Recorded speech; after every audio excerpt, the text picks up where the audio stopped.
Certaines opportunités ne frappent qu'une seule fois. Celle-ci, elle défonçait littéralement ma porte à coups de masse. Le soleil perçait à travers les stores de l'appartement modeste de Zoé Mitchell pendant qu'elle se versait une tasse de café aussi amère que son humeur. À 32 ans, elle croulait sous les dettes étudiantes, enchaînait 2 boulots, et peinait toujours à payer le loyer dans le quartier de South End à Boston, devenu hors de prix.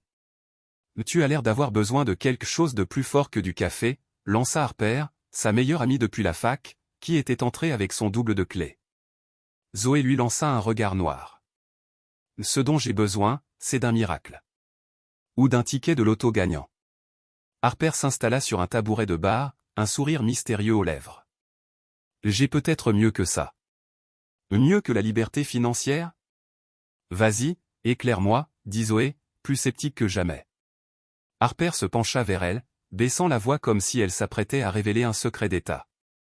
Et si je te disais qu'un milliardaire, oui, un vrai cherche de la compagnie, et qu'il paie très bien pour ça? Zoé manqua de s'étrangler avec son café. Attends. Tu es sérieuse? Tu me proposes ce que je pense que tu me proposes? Ce n'est pas ce que tu crois, répondit Harper, même si son sourire en coin disait tout le contraire. Tu connais Connor Reed? Le génie de la tech derrière cette appli de rencontre dont tout le monde parle.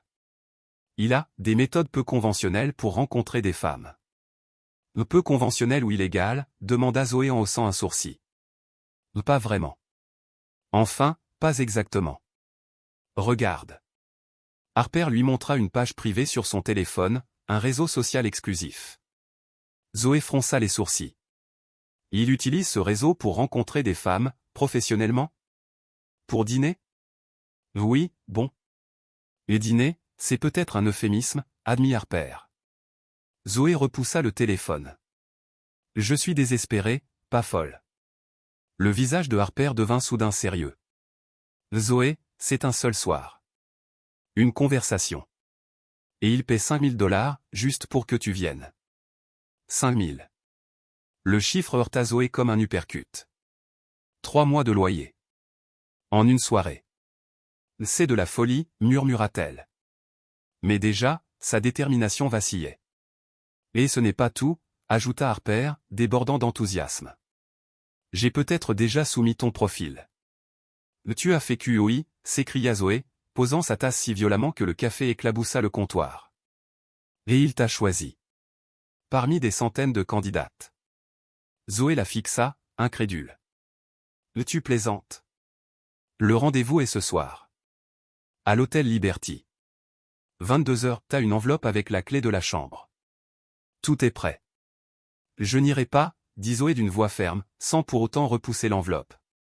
Harper se leva, déjà en route vers la porte. Bien sûr que tu iras. Parce que tu sais ce qui est pire que rencontrer un milliardaire séduisant dans un hôtel de luxe. Manger des nouilles instantanées pendant 1 an et fuir ton propriétaire. Une fois Harper parti, Zoé resta immobile, fixant l'enveloppe. Sa raison hurlait au danger. Mais sa fatigue, elle, murmurait, opportunité. À 21h30, elle était dans un taxi, vêtue de sa seule robe noire décente, le cœur tambourinant dans sa poitrine comme s'il voulait s'échapper. Ce n'est qu'une conversation, se répéta-t-elle alors que l'ascenseur l'emmenait vers la suite Pentouse. Je peux partir quand je veux. Quand les portes s'ouvrirent directement sur la suite, Zoé se figea. La pièce baignait dans une lumière tamisée. De grandes baies vitrées révélaient la skyline scintillante de Boston. Une unique rose rouge reposait sur une table ancienne, à côté de la carte magnétique de la chambre. « Bonjour » appela-t-elle, sa voix tremblante. Pas de réponse. Elle s'avança dans la suite, traversant un salon plus grand que tout son appartement. Puis, un bruit d'eau, et il apparut. Connor Reed sortit de la salle de bain, une serviette nouée dangereusement bas sur les hanches, des gouttelettes d'eau brillant sur ses abdominaux ciselés. Ses cheveux sombres étaient encore humides, sa mâchoire ornée d'une barbe de 3 jours savamment négligée. En vrai, il était encore plus captivant que sur ses photos. « Tu dois être Zoé, dit-il, sa voix grave et posée. Désolé pour ma tenue. Tu es en avance. Zoé sentit ses joues brûler. En réalité, je suis pile à l'heure. Un sourire énigmatique glissa sur ses lèvres. Alors, c'est moi qui dois être en retard. Rare, vraiment rare. Il ne fit aucun geste pour se couvrir. Au contraire, il se dirigea calmement vers un chariot de bar. Un verre? Non, merci, répondit Zoé en retrouvant sa voix. En fait, je crois que je me suis trompée. Je ne devrais pas être ici. Elle se retourna pour partir, mais la voix de Connor la retint. Tu n'es pas ce que j'attendais. Zoé se figea, puis se tourna vers lui. Qu'est-ce que tu attendais? Quelqu'un qui veut quelque chose de moi. De l'argent, des contacts, du pouvoir. Il l'observa avec une intensité dérangeante. Mais tu as peur. Pas de moi, je crois, mais de ce que tu pourrais devenir. Tu ne me connais pas, dit-elle, la main sur la poignée de la porte. Mais j'aimerais bien. Il s'approcha, et elle perçut le parfum cher de son parfum. Reste juste pour dîner. Si tu es toujours mal à l'aise après, tu pourras partir avec ta paye intégrale et mes excuses. La raison hurlait à Zoé de s'enfuir. Mais quelque chose de curiosité, désespoir, ou peut-être l'attraction magnétique de sa présence la fit hésiter. Juste un dîner, dit-elle fermement. Son sourire se fit lent, confiant, comme s'il savait depuis le début qu'elle ne partirait pas. Juste un dîner, pour l'instant. Et à cet instant précis, alors que leurs regards se croisaient dans ce penthouse luxueux, Zoé Mitchell eut la nette impression d'avoir conclu un pacte avec un diable qui maîtrisait parfaitement son jeu. La chimie, ça ne se feint pas. Ça s'enflamme ou ça ne s'enflamme pas. La nôtre allait brûler tout l'hôtel. Juste un dîner, se révéla être un euphémisme magistral. Connor avait disparu pour se changer tandis que Zoé restait, mal à l'aise, près des immenses baies vitrées, remettant en question chaque choix de sa vie qu'il avait mené ici. Lorsqu'il revint, il était devenu la perfection sortie d'une couverture de GQ, vêtu d'un costume bleu marine sur mesure qui valait probablement plus que sa voiture. On y va? Il désigna la salle à manger où, à la surprise de Zoé, une table élégante pour deux avait été dressée, avec porcelaine fine et argenterie étincelante. Tu es vraiment sérieuse pour le dîner, dit-elle, soulagée. Un demi-sourire flotta sur ses lèvres. Je dis toujours ce que je pense, mademoiselle Mitchell. C'est l'un de mes traits les plus gênants en affaires. Assis, un chef privé sortit d'une cuisine cachée pour servir un repas 5 étoiles, rendant les plats à emporter de Zoé aussi fades que du carton. Connor versa un verre de vin qui coûtait sûrement plus que son budget course hebdomadaire. Alors, dit-elle en prenant une gorgée prudente, c'est comme ça que tu rencontres les femmes, via un processus de candidature? Tu préférerais que j'utilise une application de rencontre comme tout le monde? Ses yeux pétillèrent d'amusement. J'aime l'efficacité et la discrétion. La plupart des gens utilisent Tinder, répliqua Zoé. Je ne suis pas comme tout le monde. Pas toi non plus, et c'est justement pour ça qu'on discute, répondit-il calmement. Au fil du dîner, Zoé se surprit à se détendre, malgré ses doutes. Connor était étonnamment facile à parler, intelligent, attentif, et bien moins prédateur qu'elle ne l'avait craint. Il lui posa des questions sur son travail de graphiste, ses rêves de créer son propre studio, et semblait sincèrement intéressé. Pourquoi moi, demanda-t-elle enfin, alors que le dessert arrivait. Ton ami m'a parlé de centaines de candidats. Connor posa sa fourchette.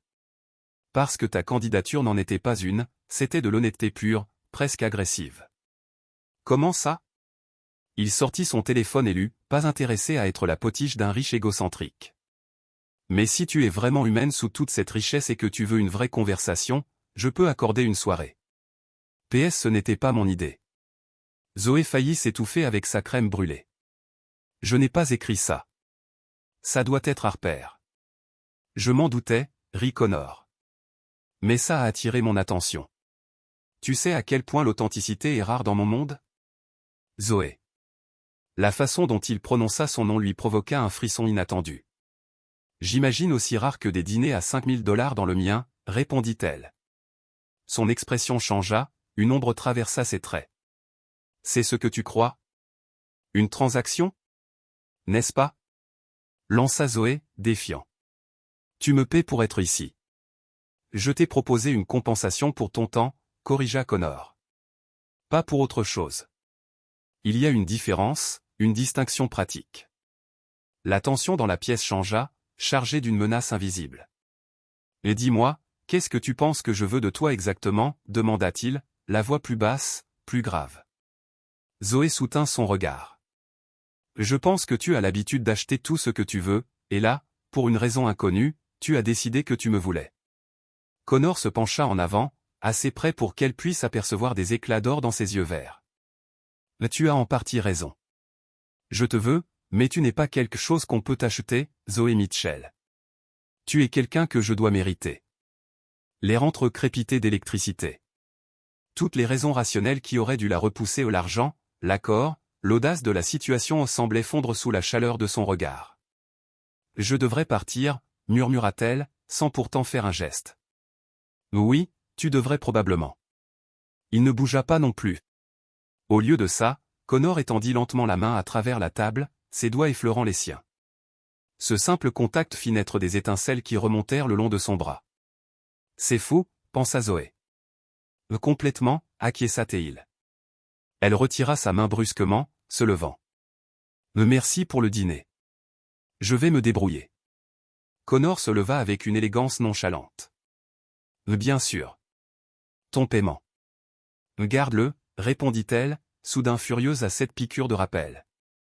Je ne suis pas à vendre. Son expression s'assombrit tandis qu'il s'approchait d'elle. Ce n'est pas ça, ce dont il s'agit. Alors, de quoi s'agit-il? Elle recula jusqu'à sentir le froid du vitrage derrière elle. Trouver quelqu'un de vrai dans un monde de faux-semblants. Il était là, tout près. Trop près. Trouvez-toi. Tu ne me connais même pas, insista-t-elle, le cœur battant à tout rompre. J'apprends, répondit-il doucement. Par exemple, j'ai appris que tu es têtue, pleine de principes, et absolument terrifiée par la façon dont tu me regardes en ce moment. Je ne te regarde pas d'une manière particulière. Mentit-elle. Non. Sa main vint caresser sa joue, et malgré elle, Zoé se laissa aller à ce contact. Dis-moi d'arrêter, et je le ferai. Elle devrait le dire. Elle devait le dire. Mais ce qui sortit de ses lèvres fut « Je ne peux pas faire ça. » Pas possible. Son pouce effleura sa lèvre inférieure. Ou je ne devrais pas. Puis il l'embrassa. Ou c'est elle qui l'embrassa. Elle ne sut pas qui fit le premier mouvement. Tout ce qu'elle savait, c'est que ses lèvres sur les siennes étaient une révélation, une erreur qu'elle ferait encore et encore sans regret. Ses bras encerclèrent sa taille, la serrant contre lui alors que le baiser devenait affamé, désespéré. Quand ils se séparèrent enfin, haletant, Zoé pressa ses mains contre sa poitrine pour créer de la distance. « Ça ne peut pas arriver, dit-elle, la voix tremblante. Quoi que ce soit, Connor ne tenta pas de combler l'écart, mais ses yeux restèrent fixés aux siens. « Ça arrive déjà, Zoé. La vraie question, c'est si tu as le courage de le laisser faire. » L'accusation la brûla, car elle touchait une vérité qu'elle voulait fuir. Elle avait passé des années à jouer la sécurité, éviter les risques, se contenter du convenable plutôt que de ce qu'elle désirait vraiment. « Je devrais partir, répéta-t-elle, plus ferme cette fois. Connor recula, lui laissant de l'espace. L'enveloppe sur la table contient ce que je t'ai promis. Prends-la. Utilise-la pour ton studio de design graphique. Je t'ai dit que je ne veux pas de ton argent. Alors donne-le. Brûle-le. Fais ce qui te permettra de dormir cette nuit. Son ton devint soudain professionnel. Mais ne prétends pas que cette soirée ne voulait rien dire. Zoé ramassa son sac, désespérée de fuir avant de changer d'avis. À l'ascenseur, elle s'arrêta, se retournant pour le voir la regarder avec une expression indéchiffrable. Au revoir, monsieur Reed. Pour l'instant, répondit-il avec une certitude calme. Mais nous savons tous les deux que ce n'est pas fini. Quand les portes de l'ascenseur se refermèrent entre eux, Zoé poussa un soupir tremblant, portant les doigts à ses lèvres encore picotantes. Elle était venue s'attendre à une proposition sordide d'un playboy riche. Au lieu de ça, elle avait trouvé quelque chose de bien plus dangereux. Une connexion qu'elle ne pouvait expliquer, et dont elle ne savait pas si elle pourrait résister. L'enveloppe était restée intacte, posée au fond de son sac, tout le trajet jusqu'à chez elle. Un rappel tangible d'une ligne qu'elle s'était juré de ne jamais franchir. Pourtant, alors qu'elle tournait dans son lit cette nuit-là, ce n'était pas l'argent qui la tourmentait. C'était le souvenir du baiser de Connor Reed, et cette certitude dérangeante qu'il avait raison. Ce n'était pas fini. C'était à peine commencé. On dit qu'on ne doit jamais mêler affaire et plaisir, mais que se passe-t-il quand le plaisir devient votre seule affaire? 3 jours. 3 jours où Zoé Mitchell fixait son téléphone, priant pour qu'il ne sonne pas tout en le vérifiant toutes les 5 minutes. 3 jours à sursauter à chaque sonnerie de sa porte, pour y trouver des colis ou son voisin demandant du sucre. 3 jours à se convaincre qu'elle était soulagée que Connor Reed ait apparemment pris son adieu au pied de la lettre. 3 jours à se mentir à elle-même. Tu as une tête de déterré, lança Harper avec entrain, s'installant en face d'elle dans leur café préféré. Des regrets. Aucun, mentit Zoé en remuant son latte avec une force inutile. Je l'ai vu. On a dîné. Je suis parti. Fin de l'histoire. Les sourcils impeccablement dessinés de Harper se haussèrent, son regard se posa sur l'enveloppe. Le silence de Zoé en disait long. Tu ne l'as pas prise. Harper parut sincèrement choqué. Tu es folle? C'était $5 000, Zoé. C'était un paiement pour des services, chuchota Zoé en jetant un coup d'œil autour d'elle pour s'assurer qu'on ne l'entendait pas, et comme aucun service n'a été rendu, je ne l'ai pas prise. Un dîner, c'est un service, insista Harper. Tu as tenu compagnie au dîner. Arrêtons d'en parler, supplia Zoé. C'est fini. Je ne reverrai jamais Connor Reed. Son téléphone vibra sur la table. Numéro inconnu. Les yeux de Harper s'écarquillèrent. Le $10 que c'est l'amoureux, lança-t-elle. Arrête, murmura Zoé, mais sa main était déjà tendue vers le téléphone. L'aperçu du message fit battre son cœur à tout rompre. Votre portfolio est impressionnant. Discutons d'une opportunité professionnelle demain à 19 h, dans mon bureau. Une adresse jointe, Reed Innovation, dans le quartier Seaport de Boston. Alors, demanda Harper, impatiente. C'est lui. C'est un entretien d'embauche, répondit Zoé lentement, l'esprit en ébullition. Harper arracha le téléphone, lut le message et laissa échapper un sifflement bas. Oh, ma chérie, ce n'est pas un entretien. C'est un rencard avec un patron. Il est PDG d'une entreprise tech, argumenta Zoé en reprenant son téléphone. Il a sûrement besoin de travaux de design graphique. Rien chez lui n'est vraiment professionnel quand il s'agit de toi, répliqua Harper. Mais bon, son bureau doit avoir de meilleures caméras de sécurité qu'un hôtel. Plus sûr pour le moment où tu vas succomber. Je ne vais pas, commença Zoé, mais se tut aussitôt. C'est une réunion professionnelle, rien de plus. Continue à te le répéter, sourit Harper. Tu vas porter quoi? Malgré ses protestations, Zoé passa la soirée suivante à essayer toutes ses tenues professionnelles. Elle opta finalement pour une jupe crayon charbon et un chemisier émeraude qui faisait ressortir la couleur de ses yeux. Professionnelle, mais pas ennuyeuse. Confiante, mais pas provocante. Du moins, c'est ce qu'elle se répétait en prenant l'ascenseur jusqu'au dernier étage d'une tour de verre étincelante surplombant le port de Boston. Reed Innovation occupait tout l'étage, avec ses lignes épurées et sa technologie de pointe. Une réceptionniste au sourire complice la guida à travers les espaces de travail ouverts où des programmeurs codaient encore tard, puis dans une série de salles de réunion aux parois de verre, jusqu'à une porte en bois massif au bout d'un couloir silencieux. Monsieur Reed vous attend, dit la femme en ouvrant la porte et en invitant Zoé à entrer. Le bureau de Connor détonnait. Du bois chaleureux, du mobilier en cuir vintage, des bibliothèques du sol au plafond, en contraste avec l'esthétique ultramoderne du reste du bâtiment. C'était comme entrer dans une autre époque, celle de l'argent ancien et du pouvoir discret. Il se leva à son entrée, et la salutation soigneusement répétée de Zoé mourut sur ses lèvres. Connor Reed en mode affaires était d'une efficacité encore plus dévastatrice que Connor Reed en mode séduction. Son costume gris impeccablement taillé, sa posture imposante, sa présence remplissant la pièce. Mademoiselle Mitchell, dit-il, la voix formelle, mais ses yeux trahissaient toute autre chose. Merci d'être venu, monsieur Reed, répondit-elle, fière du calme dans sa voix. Votre message évoquait une opportunité d'affaires. Il fit un geste vers une chaise en face de son bureau. Veuillez vous asseoir. Alors que Zoé prenait place, son regard tomba sur un portefeuille ouvert sur le bureau. Son propre portefeuille, avec des échantillons soigneusement arrangés de ses créations, un travail qu'elle ne lui avait jamais montré. Vous m'avez étudié, remarqua-t-elle, hésitante entre la fierté et l'inquiétude. Une simple diligence raisonnable, corrigea-t-il avec aisance. Je ne conclus jamais de partenariat sans connaître précisément à qui j'ai affaire. Partenariat. Zoé haussa un sourcil, surprise. C'est présomptueux. Un sourire naquit au coin de ses lèvres. Pour l'instant, Miss Mitchell, je parle juste affaires. Pour l'instant, flottait entre eux, chargé de promesses insaisissables. Reed Innovation lance une nouvelle application, reprit-il, redevenant professionnel. Une plateforme pour artistes indépendants, leur permettant de présenter et vendre leurs œuvres directement, sans les marges habituelles des galeries. Nous avons besoin d'une identité visuelle unique. Il poussa un contrat vers elle. 50 000 $ pour le pack de branding initial, avec possibilité de travail supplémentaire si les résultats nous conviennent. Zoé parcourut rapidement le document, ses yeux s'écarquillant devant la somme. Une offre légitime, bien au-dessus des tarifs habituels. Pourquoi moi, demanda-t-elle franchement. Il y a des dizaines d'agences à Boston qui pourraient faire ça. J'ai vu leur travail. C'est dérivé, dit Connor avec un haussement d'épaule. Vos designs ont ce qu'ils n'ont pas, l'authenticité. Encore ce mot, murmura Zoé. Il compte pour moi.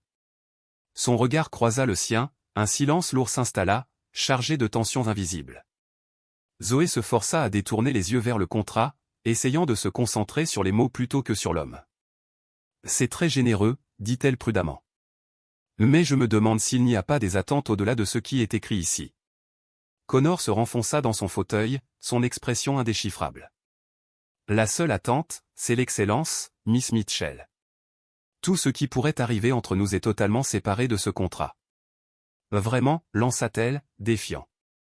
Parce que de là où je suis assise, on dirait que vous essayez d'acheter ce que je refusais l'autre soir. Son visage s'assombrit. Je ne paie pas pour de la compagnie, Miss Mitchell. Non. Alors à quoi servait cette enveloppe? Compensation pour votre temps, répondit-il, la voix tendue. Comme je l'ai expliqué. Et ça? Elle tapota le contrat. C'est aussi une compensation pour mon temps? Connor se leva brusquement et se dirigea vers la fenêtre. Pendant un instant, il ne dit rien, contemplant les lumières du port. Vous avez raison, finit-il par dire, dos à elle. C'était une erreur. Je m'excuse d'avoir gâché votre soirée. La défaite soudaine dans sa voix prit Zoé au dépourvu. Elle s'attendait à de la colère, de l'arrogance, voire de la séduction, pas à ce retrait silencieux. À Connor, murmura-t-elle, le prénom glissant comme une confidence sur ses lèvres. Je ne voulais pas dire ça, l'interrompit-il en se retournant vers elle. Et vous aviez raison de douter de mes motivations. La vérité, avoua-t-il, c'est que je voulais vraiment vous revoir. Mais le contrat est légitime. Votre travail est exceptionnel. Dans cette sincérité brute, une barrière en Zoé céda. Elle se leva, s'approchant de lui presque malgré elle. Moi aussi, je veux vous revoir, admit-elle doucement. C'est ça qui me fait peur. Il fit un pas vers elle, assez près pour qu'elle sente la chaleur de son corps. Pourquoi ça vous fait peur, demanda-t-il. Parce que des hommes comme vous ne finissent pas avec des femmes comme moi, sauf dans les contes de fées ou les romans à l'eau de rose, répondit-elle avec un sourire mi-ironique, mi-triste. Dans la vraie vie, ça finit toujours avec moi blessé et toi, prêt à passer au prochain défi. C'est ça que tu crois que je représente pour toi. Un défi? Sa main vint caresser doucement sa joue, et malgré elle, Zoé se laissa aller à ce contact. Ne le suis-je pas? Au lieu de répondre, Connor baissa la tête, ses lèvres trouvant les siennes dans un baiser qui commença doucement, avant de s'enflammer d'un désir urgent et presque désespéré. Les mains de Zoé agrippèrent sa chemise, le tirant plus près alors qu'il la plaquait contre son bureau, le contrat froissé sous elle. « Dis-moi d'arrêter, murmura-t-il contre sa peau, dis-moi que ce n'est pas ce que tu veux. » Sa réponse fut de glisser ses doigts sous sa cravate de soie, les détachant maladroitement. « Je ne sais pas mentir aussi bien. » Avec un gémissement, Connor la souleva sur le bureau, faisant voler papier et stylo sur le sol. Ses mains remontèrent le long de ses cuisses, repoussant sa jupe plus haut tandis que Zoé enroulait ses jambes autour de sa taille. « C'est complètement fou, halta-t-elle alors que ses lèvres embrasaient son cou. « Complètement, acquiesça-t-il, la voix rauque de désir. « Tu veux qu'on s'arrête ?» Zoé leva les yeux vers lui, voyant au-delà du PDG puissant, l'homme derrière l'image, un homme aussi perdu qu'elle dans cet instant suspendu. « Non, chuchota-t-elle. Je ne veux pas que ça s'arrête. » Ce qui suivit fut bien au-delà de tout ce que Zoé avait pu imaginer. Urgent mais tendre, passionné mais étrangement chargé d'émotion. Ils bougeaient ensemble avec une synchronicité improbable pour deux inconnus, comme si leur corps reconnaissait une vérité que leurs esprits peinaient encore à accepter. Plus tard, allongés, enlacés sur le canapé en cuir, la tête de Zoé reposant contre la poitrine de Connor, la réalité s'infiltra doucement. À propos de ce contrat, murmura-t-elle, dessinant des motifs sur sa peau. Le rire profond de Connor vibra contre son oreille. Toujours intéressé par le travail? Oui, répondit-elle en relevant la tête pour le regarder. Mais je ne peux pas accepter de traitement spécial à cause de ça. Son regard devint sérieux. L'offre tient par elle-même, Zoé. Ton talent mérite d'être reconnu. Alors je vais devoir y réfléchir, dit-elle fermement, séparant nettement ce qu'ils étaient de ce qu'ils pouvaient être ensemble. Connor hocha la tête, ses doigts jouant dans ses cheveux en bataille. Juste. Même si je dois avouer que je suis bien plus intéressé par ce que nous sommes en train de construire que par des termes commerciaux. Et qu'est-ce que c'est, exactement, demanda Zoé, soudain vulnérable. Je ne sais pas, admit Connor, la surprenant par son honnêteté. Je sais juste que je n'arrive pas à te sortir de ma tête depuis que tu es entré dans cette chambre d'hôtel. Parce que je ne suis pas tombé à tes pieds comme la plupart des femmes, suggéra-t-elle. Parce que tu m'as vu, corrigea-t-il doucement. Pas l'argent, pas le pouvoir, juste moi. La simplicité de ces mots toucha quelque chose de profond en elle. Pour un homme qui avait tout, être vraiment vu semblait être la seule chose qu'il ne pouvait acheter. Et maintenant, demanda-t-elle. Les bras de Connor se resserrèrent autour d'elle. Maintenant, on verra où ça nous mène. Sans attente, sans pression, juste nous, à découvrir tout ça ensemble. Juste comme ça. Et ton processus de recrutement habituel, taquina-t-elle. Abandonné, répondit-il sérieusement, depuis 3 jours. Les implications de cette phrase enveloppèrent Zoé comme une douce couverture. Quoi qu'il se passe entre eux, c'était assez réel pour que Connor change ses habitudes pour elle. Alors que l'aube illuminait le port d'une lumière dorée, baignant leurs corps enlacés, Zoé sut qu'ils avaient franchi une ligne qu'on ne peut plus jamais reculer. Ce qui avait commencé comme une proposition immorale s'était transformé en quelque chose que ni l'un ni l'autre n'avait prévu, une chose dangereusement proche du début d'une histoire d'amour. Ils disent que quand tu sais, tu sais. Mais parfois, savoir, c'est la partie facile. C'est ce qui vient après qui complique tout. 6 semaines.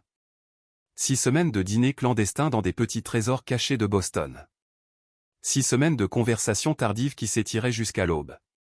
6 semaines d'intenses rencontres dans le Penthouse de Connor, dans le modeste appartement de Zoé, et une nuit inoubliable à bord de son yacht privé, naviguant silencieusement autour du port sous le clair de lune. 6 semaines à tomber amoureux, défiant toute logique et tout bon sens, complètement envoûtés l'un par l'autre. Je n'arrive toujours pas à croire que c'est ma vie, murmura Zoé, blottie contre le torse de Connor, tandis qu'ils contemplaient ensemble le lever du soleil à travers les immenses baies vitrées de son brownstone à Beacon Hill. « Tu as des doutes ?» demanda-t-il, ses doigts traçant paresseusement des arabesques sur son épaule nue. « Juste sur le fait que j'ai peut-être perdu la raison, » admit-elle en souriant. « Il y a 6 semaines, je survivais au ramen et au café noir. Aujourd'hui, je crée une application qui pourrait révolutionner le monde de l'art, tout en partageant mes nuits avec le célibataire le plus convoité de Boston. Je préfère le PDG le plus épris de Boston, corrigea Connor, pressant un baiser sur sa tempe. Les jours du célibataire convoité sont bel et bien derrière moi. Cette assurance tranquille fit battre le cœur de Zoé un peu plus vite. Ils n'avaient jamais mis de mots sur leur relation, n'avaient jamais parlé d'exclusivité ou d'avenir. Ils vivaient simplement dans leur bulle privée, fermés au monde extérieur et à ses attentes. Mais la réalité, implacable, finit toujours par s'immiscer, même dans le rêve le plus parfait. Je devrais y aller, soupira Zoé, se détachant à regret de son étreinte. J'ai une réunion avec un client à 10 heures. Annule-la, proposa Connor en la ramenant contre lui. Je commande ta journée. Je t'écrirai une excuse. Zoé rit, frappant doucement sa poitrine. Ce n'est pas comme ça que ça marche quand on est freelance, monsieur le milliardaire. Certains doivent encore gagner leur vie. Tu pourrais travailler uniquement pour Reed Innovation, reprit-il, son ton soudainement sérieux. Le lancement de l'application n'est que le début. Nous avons des dizaines de projets qui pourraient bénéficier de ton œil expert. Zoé se raidit. Ils avaient déjà eu cette conversation. À Connor, on en a parlé. Je ne deviendrai pas ta designer attitrée. Ce serait pratique, insista-t-il. Tu es de toute façon à moitié au bureau. En tant que contractuel, insista TL, j'ai mes propres clients, mon propre emploi du temps, ma propre identité, séparée de toi et de ta société. Connor s'assit, passant une main dans ses cheveux en bataille. C'est ça le problème? Tu crois qu'en travaillant pour moi, tu perdras ton identité? Non, répondit Zoé avec précaution. Je pense qu'une dépendance financière changerait notre relation de manière que ni toi ni moi ne voulons. Une ombre traversa son visage. Tu ne me fais toujours pas confiance. Ce n'est pas juste, protesta Zoé, cherchant ses vêtements éparpillés. Ce n'est pas une question de confiance. C'est une question d'indépendance. Est-ce que l'indépendance vaut vraiment ce combat? Demanda Connor en la regardant s'habiller avec un froncement de sourcils. Tu travailles 16 heures par jour entre mes projets et tes autres clients. Ça en vaut la peine pour moi, dit-elle fermement, boutonnant sa blouse avec des doigts soudain maladroits. Ma carrière est importante. Plus importante que nous. La question flottait entre eux, chargée de peurs non dites. Ce n'est pas ce que j'ai dit, répondit Zoé, une douleur nouvelle dans la voix. Pourquoi insistes-tu aujourd'hui? Connor se leva, enfilant son pantalon avec des gestes précis et rapides. Parce que je veux plus, Zoé. Plus que des nuits volées et des rendez-vous secrets. Plus que d'être ton client avec avantage, s'indigna elle. Que suis-je censé penser, répliqua Connor. Tu gardes notre relation cloisonnée, séparée du reste de ta vie. Tes amis ne m'ont jamais rencontré. Tu refuses que je t'accompagne à des événements publics. Tu n'as même pas laissé une brosse à dents ici. L'accusation fit mal, car elle contenait une part de vérité. Zoé avait toujours été prudente, confinant Connor à un coin bien délimité de sa vie. J'essaie juste de me protéger, avoua-t-elle à voix basse. Ça ne semble toujours pas réel. Le visage de Connor s'adoucit tandis qu'il traversait la pièce vers elle. Alors laisse-moi rendre ça réel. Avant qu'elle ne puisse répondre, il prit sa main et la conduisit vers son dressing, une pièce plus grande que sa chambre entière. D'un coffre-fort dissimulé, il sortit une petite boîte en velours. Le cœur de Zoé s'arrêta. Connor, qu'est-ce que tu fais? Quelque chose d'impulsif, d'irrationnel, et d'absolument nécessaire, répondit-il, un sourire mystérieux jouant sur ses lèvres. Au lieu de s'agenouiller, comme elle s'y attendait à moitié, il ouvrit simplement la petite boîte. À l'intérieur, un éclat d'émeraude, cerclé de diamants, fit briller la pièce d'une lumière presque magique. Elle appartenait à ma grand-mère, dit-il doucement. C'était la seule de ma famille qui croyait à l'amour plus qu'au statut. Elle a fait promettre à mon grand-père de ne la donner qu'à un fils ou un petit-fils qui trouverait ce qu'ils avaient. Zoé resta muette, hypnotisée par l'anneau. Je ne te demande pas en mariage, reprit Connor, devinant sa pensée. Pas encore. Ce serait faux après 6 semaines. Complètement fou, murmura-t-elle. Mais je te demande de venir vivre avec moi. D'arrêter de nous cacher. De nous donner une vraie chance de construire quelque chose de durable. Il referma la boîte, la posa doucement sur la commode entre eux. Cette bague, c'est une promesse. Quand le moment sera venu, quand tu seras prête, je poserai une autre question. Mais pour l'instant, je veux juste me réveiller à tes côtés, sans regarder l'heure. Le cœur de Zoé battait à tout rompre. C'était trop tôt, trop fort, trop vrai. Et pourtant, au fond d'elle, elle sentait la justesse de ces mots. Ils se cachaient pas seulement du monde, mais d'eux-mêmes. Il dit quelque chose, souffla Connor, une vulnérabilité rare dans le regard. Ce n'est pas non, dit-elle lentement. Mais ce n'est pas oui non plus. Pas encore. La déception traversa fugacement son visage. J'ai besoin de temps, poursuivit-elle en prenant ses mains. Tout va trop vite, Connor. Il y a 6 semaines, tu étais un inconnu qui me proposait de l'argent pour dîner. Et maintenant, demanda-t-il doucement. Maintenant, tu es l'homme dont je tombe amoureuse, avoua-t-elle dans un souffle. Et ça me terrifie. Les yeux de Connor s'assombrirent. Pourquoi l'amour te fait-il peur? Parce que je n'ai jamais eu besoin de quelqu'un comme j'ai besoin de toi. Et la dernière fois que j'ai eu besoin de quelqu'un, il est parti. Une compréhension sincère passa dans ses yeux. Ton père. Zoé hocha la tête.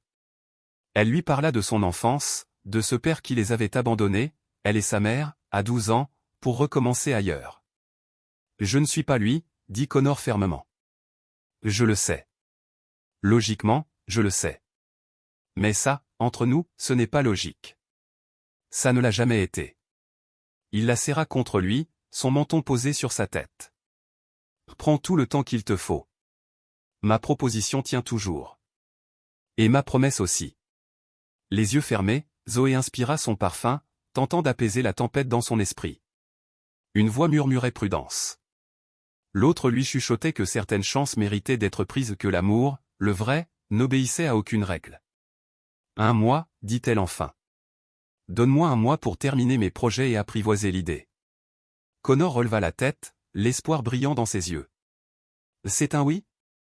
C'est un j'y pense sérieusement, rectifia-t-elle. Mais à certaines conditions, je garde mon appartement, mon travail, et aucune annonce publique avant qu'on sache comment gérer ta notoriété. Le soulagement de Connor était presque palpable. Autre chose? Des salles de bain séparées? Un contrat pour savoir qui contrôle la télécommande? Son humour brisa la tension, et Zoé éclata de rire. Ne me tente pas. J'ai des opinions très tranchées sur la télé-réalité. C'est noté, dit-il en déposant un baiser tendre sur son front. 1 mois, aucune pression, mais je me réserve le droit à la persuasion subtile. Subtile? Répéta-t-elle, méfiante. Le sourire de Connor devint dangereux. Laisse-moi te montrer. Ce qui suivit fut tout sauf discret, et Zoé arriva très en retard à sa réunion avec son client. 2 semaines plus tard, Zoé était assise en face de Harper dans leur café habituel, se préparant à l'explosion inévitable. Tu as été quoi? Le cri de Harper fit tourner plusieurs clients autour d'eux. Baisse d'un ton, murmura Zoé. Ce n'est pas si grave que ça. Pas si grave, répéta Harper, incrédule. Tu sors en secret avec Connor Reed, le milliardaire génie de la tech, depuis presque 2 mois, et tu me le dis seulement maintenant. Je te l'ai présenté. Techniquement, c'est toi qui m'as fourni, corrigea Zoé d'un ton sec. Et oui, j'ai gardé ça privé le temps qu'on mette les choses au clair. Harper se pencha, sa voix devenant un chuchotement dramatique. Et vous avez mis les choses au clair? Zoé hésita. Il m'a demandé de m'installer avec lui. Oh mon Dieu, souffla Harper. Qu'est-ce que tu as répondu? Que j'avais besoin de temps. Du temps? Harper la regarda comme si elle avait poussé une deuxième tête. Le gars est magnifique, brillant, plus riche que Dieu lui-même. Qu'est-ce que tu peux encore avoir à réfléchir? Zoé soupira. C'était exactement pour ça qu'elle ne l'avait pas dit plus tôt. C'est compliqué. Ce n'est pas compliqué, insista Harper. Les garçons rencontrent filles. Garçon aime fille. Garçon offre les clés de son royaume. Fille dit merci et commence à faire ses valises. Ce n'est pas une question d'argent, rétorqua Zoé sèchement. Le visage de Harper s'adoucit. Je sais que tu n'as jamais été intéressé par l'argent, mais chérie, est-ce que tu l'aimes? La question, si simple, trancha à travers tout le chaos dans l'esprit de Zoé. Oui, avoua-t-elle. Je l'aime. Alors, qu'est-ce qui te fait peur? Avant que Zoé ne puisse répondre, son téléphone vibra. Un message de Connor. Urgence au bureau. Besoin de toi, tout de suite. L'alarme monta en elle. En tout leur temps ensemble, Connor n'avait jamais été aussi brusque. Je dois y aller, dit-elle en rassemblant précipitamment ses affaires. Quelque chose ne va pas? Harper haussa un sourcil. Ton copain t'appelle et tu arrives en courant. Ce n'est pas comme ça, protesta Zoé. Il n'aurait pas demandé si ce n'était pas important. 20 minutes plus tard, Zoé franchit en courant les portes de Reed Innovation, contournant la sécurité grâce au badge que Connor lui avait donné pour plus de facilité. La réceptionniste la laissa passer avec un sourire complice que Zoé était trop préoccupée pour analyser. Quand elle arriva au bureau de Connor, la porte était fermée, ce qui était inhabituel à cette heure-là. Elle frappa une fois et entra sans attendre de réponse. La pièce était plongée dans l'obscurité, illuminée seulement par la lueur de dizaines de bougies placées stratégiquement. Des pétales de rose formaient un chemin depuis la porte jusqu'au bureau où Connor se tenait, vêtu d'un costume parfaitement taillé, tenant une rose rouge unique. « C'est ça l'urgence ?» demanda Zoé, la confusion remplaçant sa panique. « Nous » répondit Connor simplement. « Je ne pouvais plus attendre 2 semaines. » la compréhension lui vint lentement. Ce n'est pas une urgence. C'est un piège. Je préfère appeler ça une accélération stratégique de notre calendrier, répliqua Connor, un demi-sourire qu'elle aimait aux lèvres. À Connor, on en a parlé. Je sais, l'interrompit-il en s'avançant vers elle. Et j'étais prêt à te laisser tout le temps dont tu avais besoin. Mais j'ai eu une révélation. Une révélation, répéta Zoé, sceptique. Il prit ses mains dans les siennes. J'ai réalisé que j'ai passé toute ma vie à planifier, analyser, calculer les risques. Et le moment où j'ai été le plus heureux, c'est ces 2 derniers mois avec toi. La seule chose dans ma vie que je n'ai pas planifiée. Le cœur de Zoé fit un bond quand Connor sortit de sa poche la bague émeraude qu'elle avait vue 2 semaines plus tôt. Je sais que j'avais dit que je ne ferais pas ça maintenant, continua-t-il d'une voix inhabituellement nerveuse. Mais certaines choses ne peuvent pas attendre. Certaines choses, certaines personnes entrent dans ta vie et bouleversent tout ce que tu pensais savoir sur toi-même, sur ce qui compte. À la stupéfaction de Zoé, Connor s'agenouilla, toujours tenant ses mains. J'avais tout un discours préparé, avoua-t-il avec un sourire autodérisoire. Avec des points clés et des plans pour chaque réponse possible, mais tout ça n'a plus d'importance maintenant. Il leva les yeux vers elle, toute sa confiance habituelle remplacée par une vulnérabilité brute. Je t'aime, Zoé Mitchell, irrationnellement et avec une certitude absolue. Veux-tu m'épouser? Le monde de Zoé se réduisit à cet instant précis.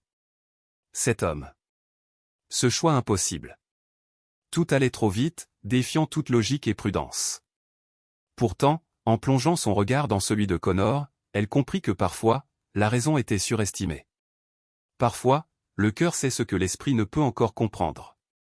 C'est faux, murmura-t-elle, les larmes embuant ses yeux. On se connaît à peine. Je sais tout ce qu'il faut savoir, répondit Connor en comptant doucement. Je sais que tu chantes sous la douche, mais seulement quand tu crois que je n'entends pas. Je sais que tu pleures devant les pubs avec des chiots. Je sais que tu es la personne la plus forte, la plus talentueuse, la plus authentique que j'ai jamais rencontrée. Il serra doucement ses mains. On peut avoir de longues fiançailles. On peut vivre séparés si tu veux. On fera ça à ta manière, tant que tu dis que tu seras mienne et que je serai tien, et on trouvera ensemble le reste. Le monde semblait retenir son souffle alors que Zoé se tenait à la croisée des chemins entre prudence et courage. Dans sa tête, toutes les raisons logiques de refuser ce folie résonnaient. Mais dans son cœur, une seule vérité. Parfois, une erreur qui commence peut devenir la meilleure décision de toute une vie. Oui, dit-elle d'une voix plus forte qu'elle ne l'aurait cru. Oui, je veux t'épouser. Le visage de Connor s'illumina de joie tandis qu'il glissait la bague à son doigt. Elle s'ajustait parfaitement, l'émeraude captant la lumière des bougies alors qu'il se levait pour la prendre dans ses bras. Je te promets que tu ne regretteras pas, murmura-t-il contre ses cheveux. Je compte bien te tenir à ça, répondit Zoé, riant à travers ses larmes.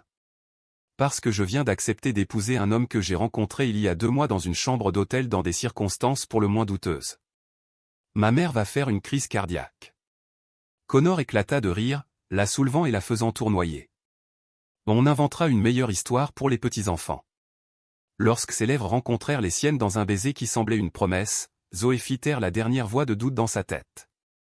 Ce n'était pas comme ça qu'elle avait imaginé trouver l'amour.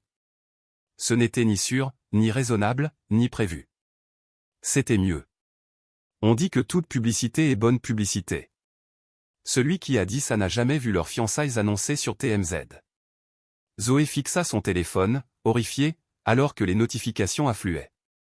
SMS, appels, emails, alertes sur les réseaux sociaux, tous réagissaient à un titre qu'elle n'aurait jamais cru lire. Le milliardaire de la tech Connor Reed va épouser une créatrice inconnue, conte de fées ou fusion d'affaires?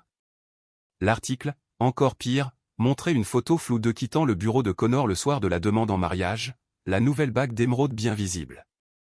Il spéculait sur leur lien professionnel, rappelant que Reed Innovation avait récemment engagé Zoé comme designer. L'implication était claire. Elle était soit une profiteuse, soit une acquisition stratégique. Éteins ça, dit Connor fermement, lui arrachant le téléphone des mains et le posant de côté.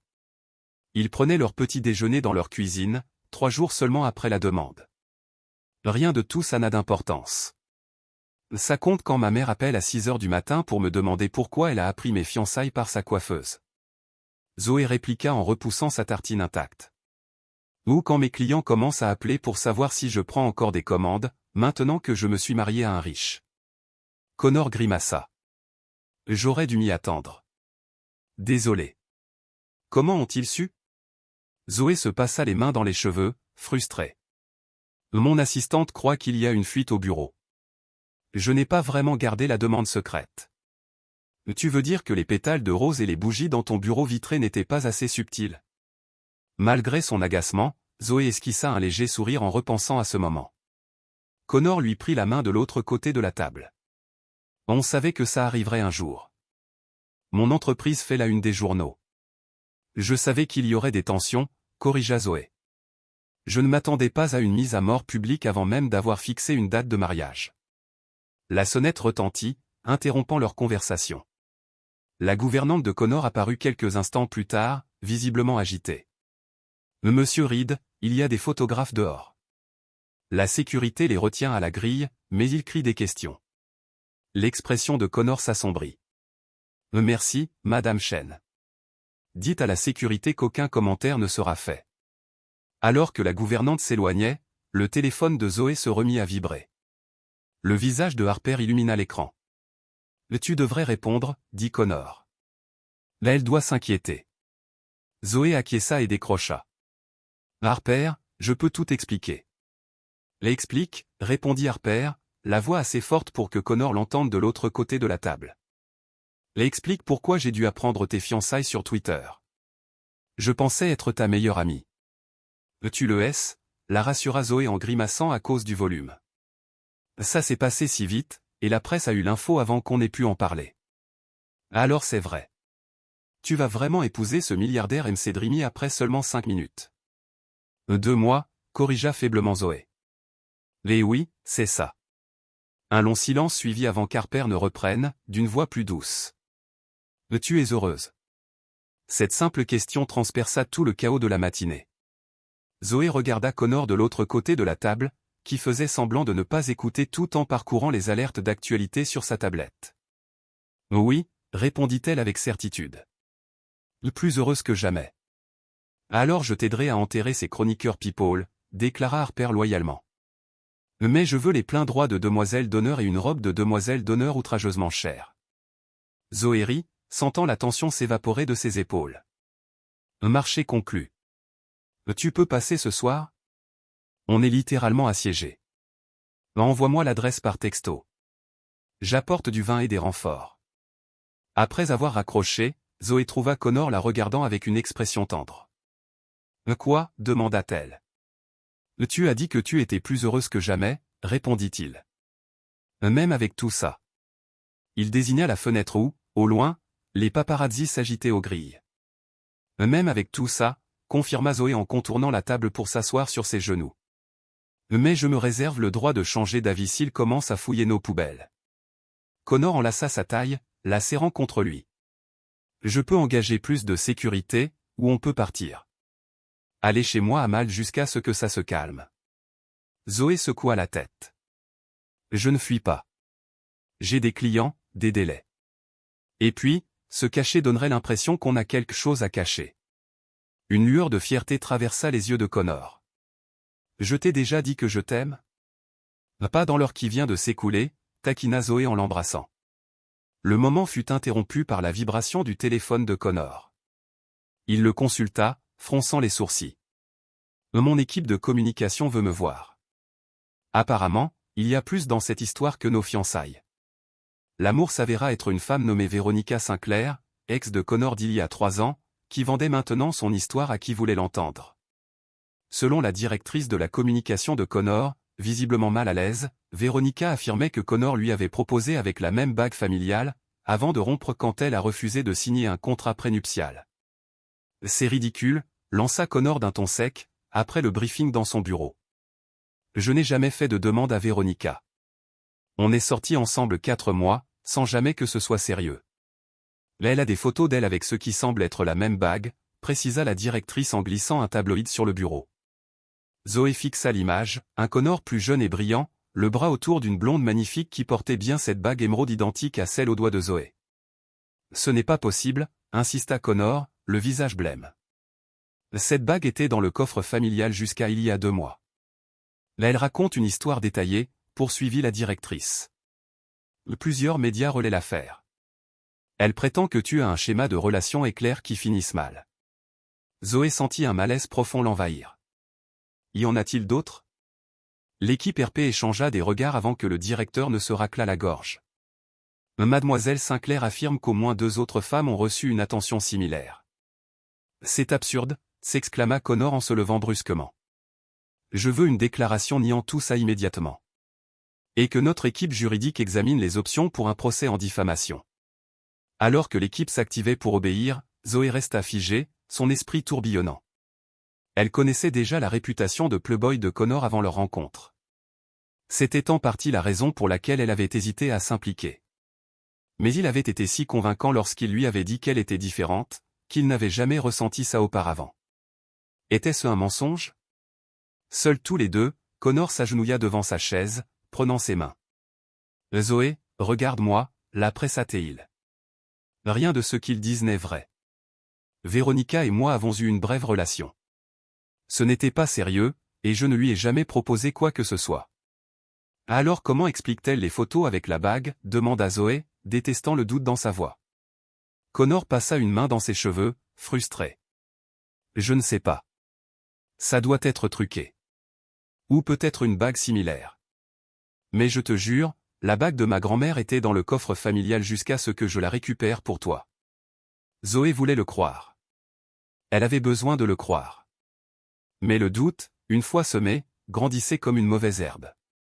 Et les autres? Murmura-t-elle. Le schéma? Il n'y a pas de schéma, insista Connor. Oui, j'ai eu des relations. Oui, certaines sont allées vite, mais je n'ai jamais fait de promesses que je ne comptais pas tenir. Il lui prit le visage entre ses mains. Tu es la seule femme avec qui je veux passer ma vie. C'est juste quelqu'un qui essaie de nous faire du mal parce qu'il le peut. Zoé chercha dans ses yeux un signe de tromperie. Elle ne trouva que douleur et sincérité. D'accord, dit-elle enfin. Je te crois. Un soupir de soulagement traversa le visage de Connor tandis qu'il la serrait dans ses bras. On va traverser ça. Je te le promets. Mais au fil de la journée, d'autres histoires émergèrent. D'autres femmes prétendant avoir vécu des relations brèves et intenses avec Connor. Plus d'insinuations sur Zoé, simple dernière conquête d'une longue liste. Le soir venu, #Yorkshire Romance était en tendance sur Twitter, et des mèmes comparant Connor à un collectionneur de petites amies de luxe circulaient à foison. Quand Harper arriva, elle trouva Zoé recroquevillée sur le canapé dans la bibliothèque de Connor, défilant sans fin les articles. Ça suffit, déclara Harper en lui arrachant le téléphone des mains pour le remplacer par un verre de vin. Coupure internet immédiate. C'est grave, Harper, souffla Zoé en prenant une gorgée reconnaissante. Vraiment grave. Ce sont des ragots de tabloïds, répondit Harper avec détachement. La semaine prochaine, ils passeront aux enlèvements extraterrestres ou je ne sais quoi. Et si une partie était vraie? Murmura Zoé. Si je ne suis que la dernière conquête? Harper s'assit à côté d'elle, soudain sérieuse. Tu y crois vraiment? Zoé hésita. Non, avoua-t-elle. Quand je suis avec Connor, tout paraît réel. C'est seulement quand je vois tout ça. Elle fit un geste désespéré. Alors arrête de regarder, conseilla Harper. Fais confiance à ce que tu ressens, pas à ce qu'une ex-amère raconte pour ses 15 minutes de gloire. La porte de la bibliothèque s'ouvrit, et Connor entra, l'air épuisé. Il avait passé la journée enchaînant appels avec ses équipes RP et juridiques. Désolé de vous interrompre, dit-il en hochant la tête vers Harper. Je voulais juste vous prévenir que j'ai organisé une voiture pour vous ramener quand vous serez prête. La presse est toujours là dehors. Merci, mais je suis venu en voiture et je ne crains pas les vautours, répondit Harper avec un sourire. Et puis, je reste. Zoé a besoin de soutien. L'expression tendue de Connor se fit plus douce, pleine de gratitude. Les chambres d'invités sont à vous, et merci d'être à ses côtés. Je suis des deux côtés, corrigea Harper. Le team zoné jusqu'au bout. Malgré tout, Zoé rit.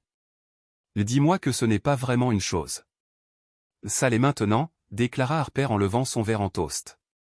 À Azonor, que votre amour survive à vos hashtags en tendance. Plus tard, cette nuit-là, alors que Zoé reposait dans les bras de Connor, l'humour s'effaça, remplacé par le poids des révélations de la journée. Et si ça ne s'arrêtait jamais, demanda-t-elle doucement. L'attention, les spéculations, les mensonges. Les bras de Connor se resserrèrent autour d'elle. Ça passera. Mais même si ça ne passait pas, on ferait face, ensemble. Zoé se tourna pour le regarder. Toi, tu as l'habitude. Moi, non. Je crée des logos et des sites web. Je ne gère pas des tempêtes médiatiques. Tu es plus forte que tu ne le crois, murmura Connor en lui chassant une mèche de cheveux du visage. Mais si jamais c'est trop, dis-le-moi. On disparaîtra quelque part où personne ne pourra nous trouver. La tentation de fuir ce cirque qu'était devenu leur vie était grande. Mais Zoé savait que ce n'était pas une vraie solution. Je ne veux pas me cacher, dit-elle fermement.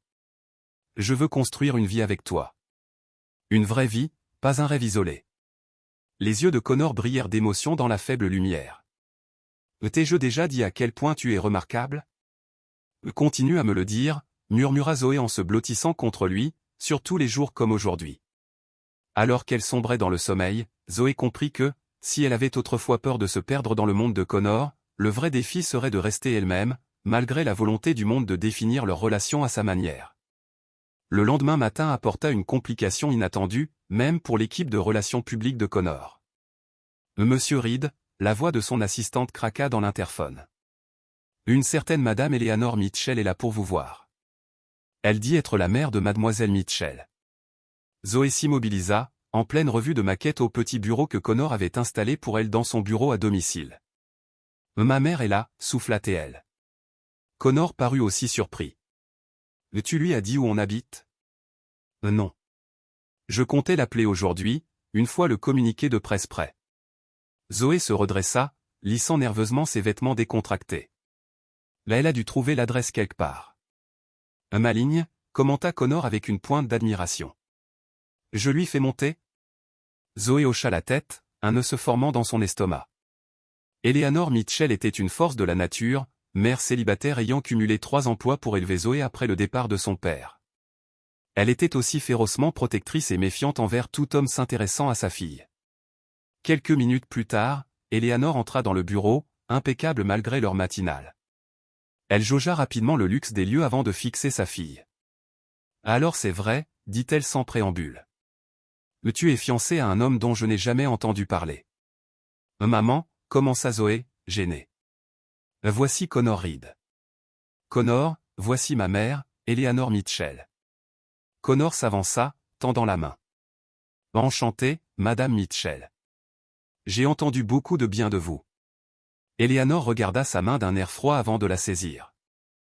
Curieux, je n'ai rien entendu de lui jusqu'à ce que je voie le visage de ma fille affiché partout sur les sites à potins. Maman, protesta Zoé. C'est compliqué. Ah, apparemment, répondit sèchement Eleanor. Elle se tourna vers Connor. Monsieur Reed, pourriez-vous me laisser un moment seul avec ma fille? À sa décharge, Connor ne fit aucune difficulté. Bien sûr, je vais demander à Madame Chen de préparer du café. Faites comme chez vous.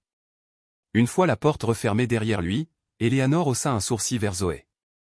Eh bien, je sais ce que ça ressemble, commença Zoé.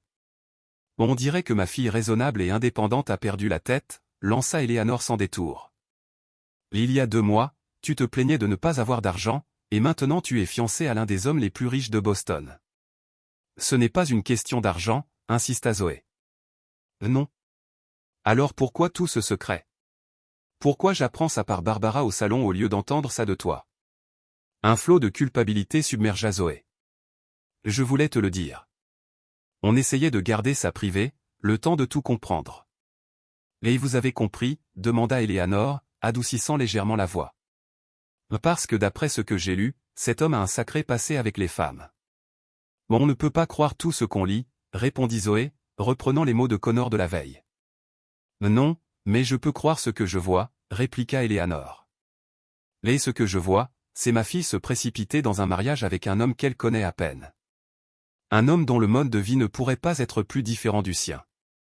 La critique piqua d'autant plus que cela reflétait les doutes initiaux de Zoé. Je l'aime, maman, et il m'aime. Eleanor s'adoucit, mettant Zoé de côté un instant. Oh, ma chérie. Je suis sûr que c'est ce que tu ressens maintenant, mais l'amour bâti sur une romance éclair, c'est comme une maison construite sur du sable. La première tempête qui arrive. Ce n'est pas comme avec papa, dit Zoé doucement, comprenant les inquiétudes profondes de sa mère. Connor ne va pas m'abandonner quand ça deviendra difficile. Eleanor tressaillit légèrement au nom du père de Zoé. Comment peux-tu en être sûr? Tu ne l'as connu que pendant les bons moments. En fait, répondit Zoé avec un rire sans joie, nous sommes en plein dans une tempête médiatique qui remet en cause toute notre relation. Je dirais que ce ne sont pas vraiment des bons moments. Sa mère observa longuement son visage. Mais tu l'aimes vraiment, hein? Plus que je n'aurais jamais cru possible, admit Zoé. Il me fait sentir que je peux être moi-même. Complètement moi, pas juste les parties qui conviennent aux attentes des autres. Un changement traversa l'expression d'Eleanor, peut-être la reconnaissance de cette certitude dans la voix de sa fille. Alors je suppose que je devrais lui donner une chance, dit-elle à contre-cœur.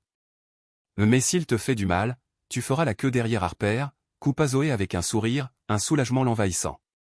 Elle a déjà réservé la première place pour l'assassinat, plaisanta Eleanor en riant malgré elle, ouvrant les bras. Zoé s'empressa dans l'étreinte de sa mère, respirant le parfum familier. Je veux juste que tu sois heureuse, murmura Eleanor. Je le suis, la rassura Zoé. Plus heureuse que je ne l'ai jamais été. Quand Connor revint avec le café, il trouva mère et fille assises ensemble sur le canapé, regardant des photos d'enfance sur le téléphone d'Eleanor. Les voici Zoé à sa première exposition d'art, racontait Eleanor, montrant une photo d'une adolescente grande et maladroite, fièrement debout à côté d'une peinture abstraite colorée. Elle a gagné le premier prix. Connor sourit en posant le plateau. Ça ne me surprend pas du tout.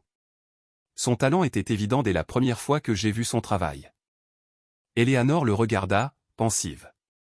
Donc, tu l'admirais professionnellement avant personnellement? Maman, prévint Zoé. C'est une question légitime, dit Connor en s'asseyant en face d'elle. En réalité, Miss Mitchell, j'ai d'abord admiré son courage. Zoé a refusé une offre très lucrative de ma part parce qu'elle ne voulait pas compromettre son intégrité. C'est là que j'ai su qu'elle était quelqu'un de spécial. Eleanor hocha lentement la tête, semblant approuver cette réponse. Ces rumeurs sur tes relations passées? Maman, s'exclama Zoé, mortifiée. Ça va, la rassura Connor avant de se tourner vers Eleanor. Ces rumeurs sont fausses. Oui, j'ai eu des relations, mais jamais avec l'intensité ou l'engagement que j'ai pour votre fille. Zoé a tout changé pour moi. Eleanor soutint son regard longuement, comme cherchant une trace de mensonge. Puis elle acquiesça de nouveau. Eh bien, monsieur Reed enfin, Connor, s'il vous plaît, il semble que vous ayez accompli l'impossible, faire tomber ma fille prudente. J'aimerais savoir comment vous comptez la garder près de vous, surtout avec toute cette attention médiatique. En la mettant en premier, répondit Connor simplement.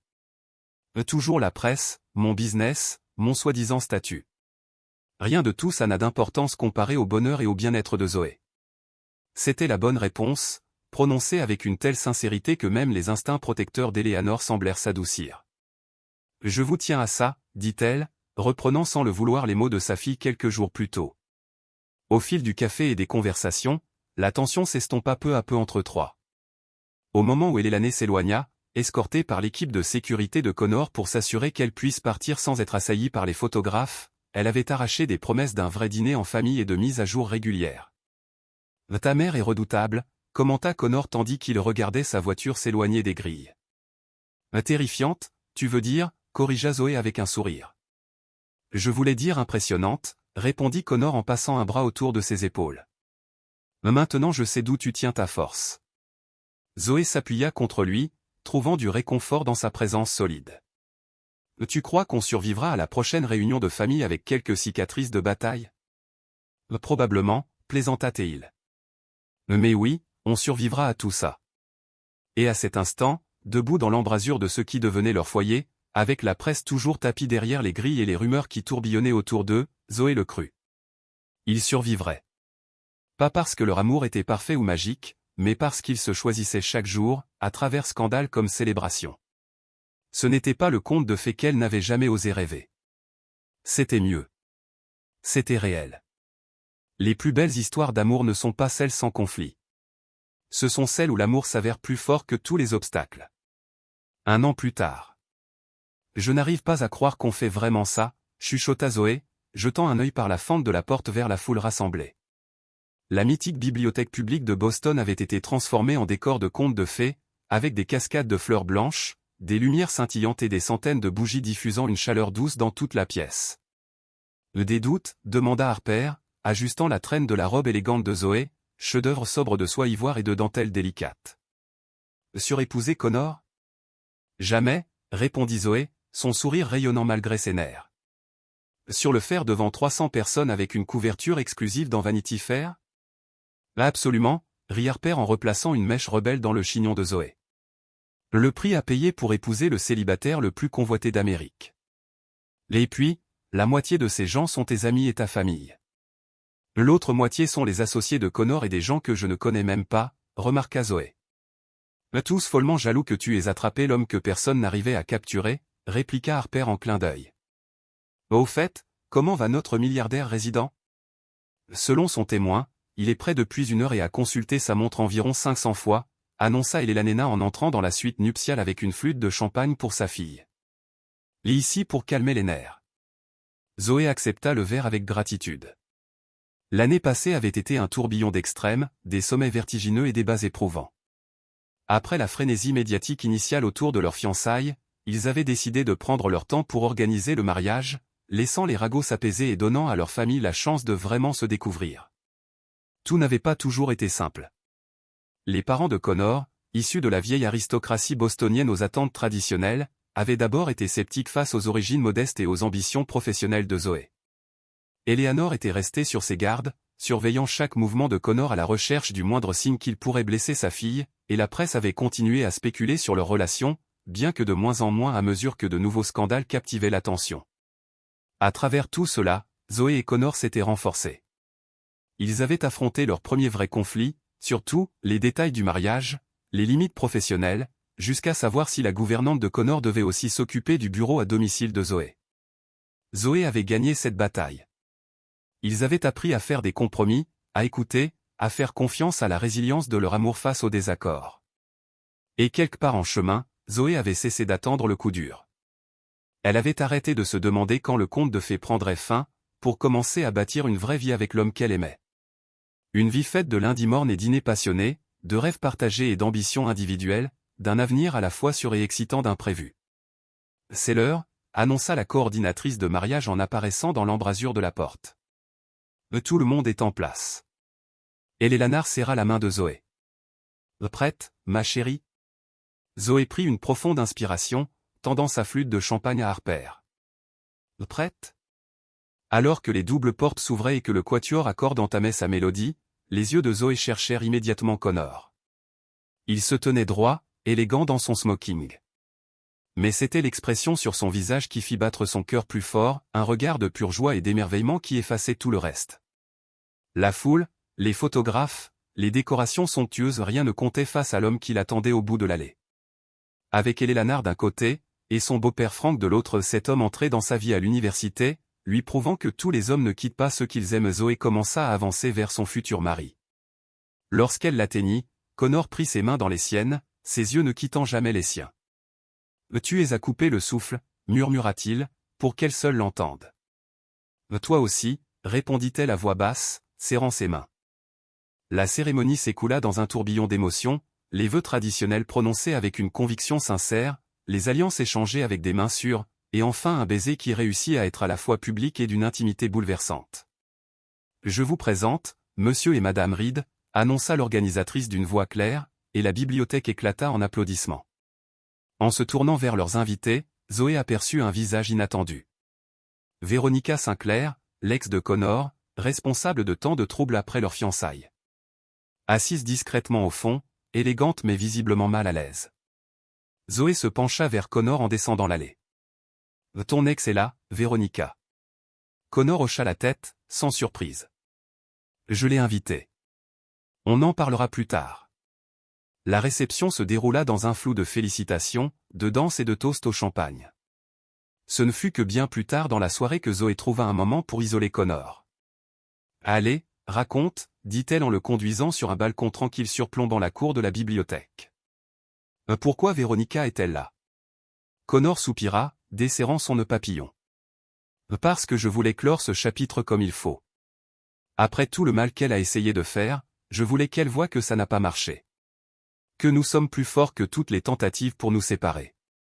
Soit c'est incroyablement mature, soit un peu mesquin, observa Zoé avec un sourire. Je ne sais pas trop. Peut-être un peu des deux, admit Connor. Mais il y a plus. Il y a quelques mois, elle m'a contacté pour s'excuser.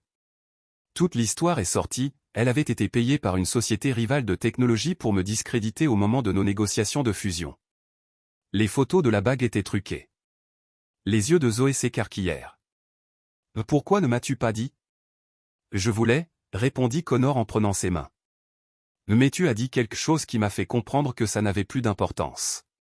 Tu as dit que tu me faisais totalement confiance, et je ne voulais pas rouvrir de vieilles blessures.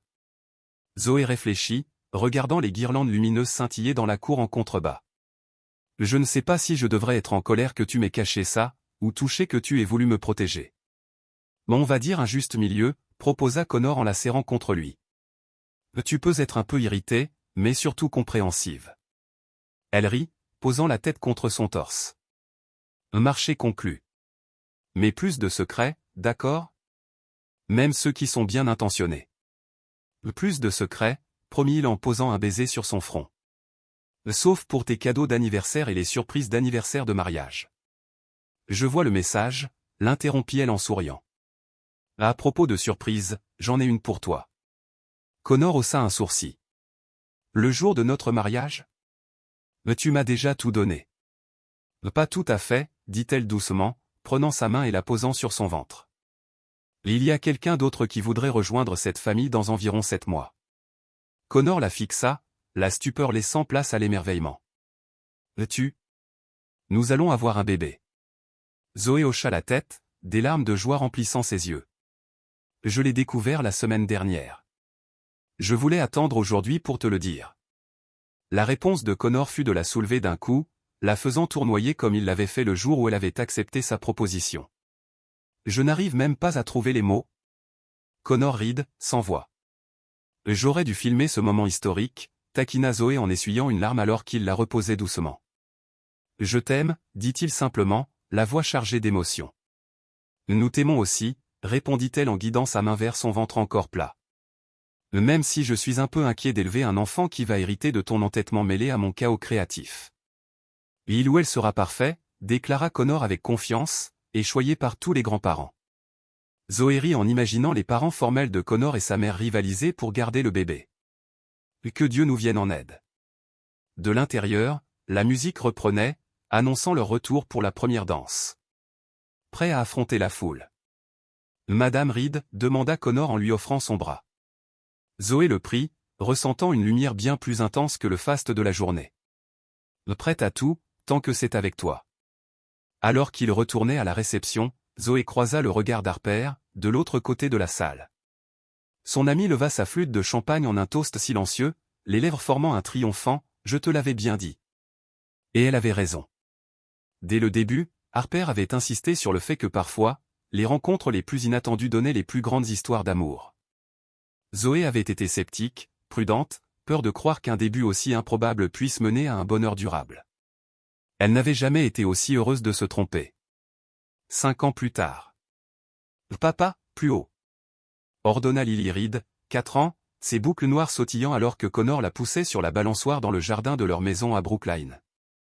Encore un peu, et tu toucherais la lune, rigola Connor, donnant une nouvelle impulsion douce.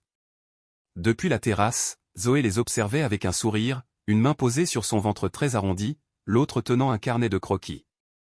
La scène valait d'être capturée. Son mari, en tenue décontractée du week-end, si différent de son costume de PDG, jouant avec leur fille comme si rien d'autre au monde n'avait d'importance. Pour Connor, rien n'en avait vraiment. Malgré la gestion d'une entreprise valant des milliards, il avait réorganisé sa vie entière pour être présent pour sa famille. Il travaillait 2 jours par semaine à la maison, ne manquait jamais un moment important, et on le savait même parfois emmener Lily à des réunions du conseil en cas d'urgence. La carrière de Zoé avait aussi prospéré de façon inattendue. Plutôt que de se fondre dans le monde de Connor, elle avait tracé sa propre voie, lançant un studio de design spécialisé dans le branding pour entrepreneuses et ONG. Son travail avait reçu prix et reconnaissance, totalement indépendant du nom de son mari, ce qui faisait la fierté de Connor autant que ses propres succès. Leur parcours n'avait pas été sans épreuve. Les débuts de la parentalité les avaient mis à l'épreuve, avec des nuits blanches et de nouvelles inquiétudes. L'entreprise de Connor avait traversé une grave crise nécessitant toute son attention pendant des mois. Zoé avait lutté pour concilier maternité et ambition professionnelle, parfois tiraillés dans trop de directions à la fois. Mais à travers tout cela, ils avaient tenu leurs promesses, tout affronté ensemble. Ils avaient construit une vie qui honorait leurs rêves personnels comme ceux qu'ils partageaient, un partenariat puisant sa force dans leurs différences plutôt que dans la ressemblance. « Maman, regarde comme je vais haut !» appela Lily, tirant Zoé de ses pensées. « Je te vois, mon trésor. »« Tu voles ?» lança Zoé en lui faisant signe, émerveillée par la joie de sa fille. Connor ramena la balançoire doucement à l'arrêt, Lily sauta et courut vers le bac à sable où le fils de leur cousine Harper, âgé de 2 ans, jouait sous l'œil vigilant d'Elané. Connor rejoignit Zoé sur la terrasse, déposant un baiser sur sa tête avant de s'asseoir à côté d'elle. « Comment vont mes filles ?» demanda-t-il en posant la main sur son ventre. « Ton fils ?» corrigea Zoé en souriant. « Il s'entraîne à marquer des buts sur ma vessie. » Les yeux de Connor s'écarquillèrent. « C'est un garçon. Tu as découvert. » La technicienne de l'échographie a laissé échapper l'information hier, avoua Zoé. « Je comptais te le dire ce soir, après le départ de ma mère et de Harper. » Surprise. Le visage de Connor s'illumina d'un sourire de pure joie. « Un garçon, dit-il, émerveillé. Et Lily va être ravie d'avoir un petit frère à commander. » Comme son père, toujours aux commandes, taquina Zoé en lui donnant un coup d'épaule. « Comme sa mère, tu veux dire ?» répliqua Connor. « Au fait, comment avance le nouvel espace studio ?» Zoé s'anima, tournant son carnet de croquis pour lui montrer les plans. « On emménage le mois prochain, juste après le début de mon congé maternité. Parfait pour tout installer avant l'arrivée de ce petit bonhomme. » Connor étudia les plans avec un intérêt sincère, posant des questions, faisant des suggestions. C'était ça, son soutien indéfectible envers ses rêves, ce partenariat authentique, qui étonnait encore Zoé après toutes ces années. « Quoi ?» demanda Connor en voyant son air songeur. « Je pensais juste à notre rencontre, » répondit Zoé. « Ce contrat absurde, la chambre d'hôtel, comme j'étais scandalisé par ta proposition. »« Mon heure de gloire, » dit Connor avec une fausse solennité. Rien ne dit, amour véritable, comme faire sa demande à une femme par l'intermédiaire de sa meilleure amie. Ils rirent tous les deux, ce souvenir étant désormais source d'amusement plutôt que d'embarras. « Tu changerais quelque chose ?» demanda Connor plus sérieusement. « Si tu pouvais revenir en arrière et nous rencontrer autrement. » Zoé réfléchit un instant, observant Lily montrer à sa cousine comment construire un château de sable, son petit visage concentré. « Pas un seul instant, » répondit-elle enfin. « Même les moments difficiles. Ils nous ont tous menés ici. » Connor prit sa main, entrelaçant leurs doigts.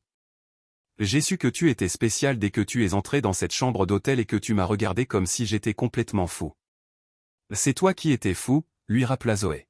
« Proposer à une inconnue de dîner avec toi contre de l'argent. »« Ma meilleure décision d'affaires, » sourit Connor. « Le retour sur investissement a été extraordinaire. » Zoé leva les yeux au ciel, mais ne put retenir son sourire. « Toi seul décrirais notre mariage en termes financiers. »« Eh bien, j'ai 2 enfants pour le prix d'un dîner, » taquina Connor en caressant doucement son ventre. « Voilà ce que j'appelle des intérêts composés. »« Tu es insupportable, » déclara Zoé en se penchant pour l'embrasser malgré sa fausse exaspération. « Et pourtant tu m'aimes quand même, » murmura Connor contre ses lèvres. « Contre toute attente et bon sens, » acquiesça Zoé, répétant les mots qu'elle avait prononcés le matin même où il lui avait demandé de s'installer avec lui, complètement et sans réserve.